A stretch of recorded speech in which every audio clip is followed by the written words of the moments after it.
First of all, who doesn't love brownies? Second of all, who doesn't love brownies that use up a whole bunch of macarons?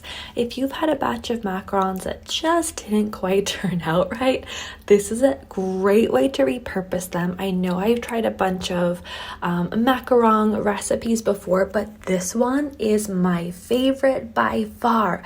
What I really love about using macarons as like a flour substitute in something is that, especially with the brownies, you can use really bizarre colored shells like these multicolored ones I have here and really hide them. No one will know, I promise you. So I have some shells that didn't quite turn out right. I'm gonna have some of them just in chunks to use kind of like chocolate chips, and then I also have some that I ground up in my food processor to use like flour.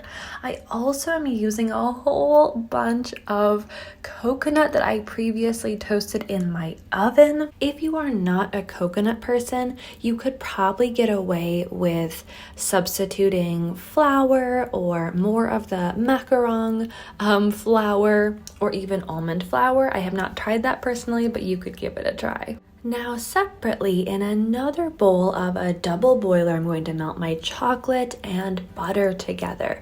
Because I am heating this up, it's not super important to use room temperature butter, but you know, think it through. If you use cold, straight from the fridge butter, it's gonna take longer to melt. After I've got that melted, I'm going to set it aside while I start whipping up my eggs and sugar. While the eggs and sugar are whipping up, I want to make sure everything else is basically ready to go. And the reason I like to start this after I've taken the chocolate off the heat is just to make sure I don't pour really steaming hot chocolate into those eggs.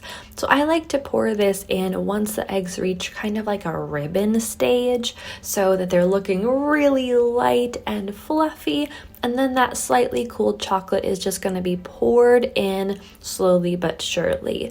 Probably it would be okay if you dumped it in all at once, but I don't necessarily recommend finding out for sure. After you got all that chocolate and butter in there, continue whipping to make sure it's super homogeneous, and then dump in all your dry ingredients. Just like anything that you're adding dry ingredients to like this, mix until it's just barely combined.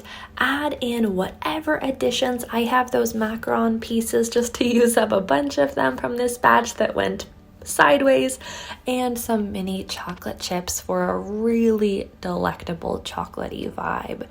If you wanted to add in some nuts or dried cherries or something, whatever you want to add in, go for it. I am just going to spread this into my prepared pan here. As you can see, I think that's a 9 by 9 inch pan. Depending on how thick you want these brownies to be, you could use honestly like whatever pan you want. Just adjust the cooking time accordingly based on how thick they are. Let me tell you, these are delicious from the macaron flour because there's so much almond flour and there's meringue in there, there's powdered sugar. This is actually a really nice, like dense, chewy, but still a bit crumbly. It just has like every element that you want in a brownie. Super chocolatey, great texture, great flavor. It has a bunch of like nuttiness, both from the coconut and then that almond element in there.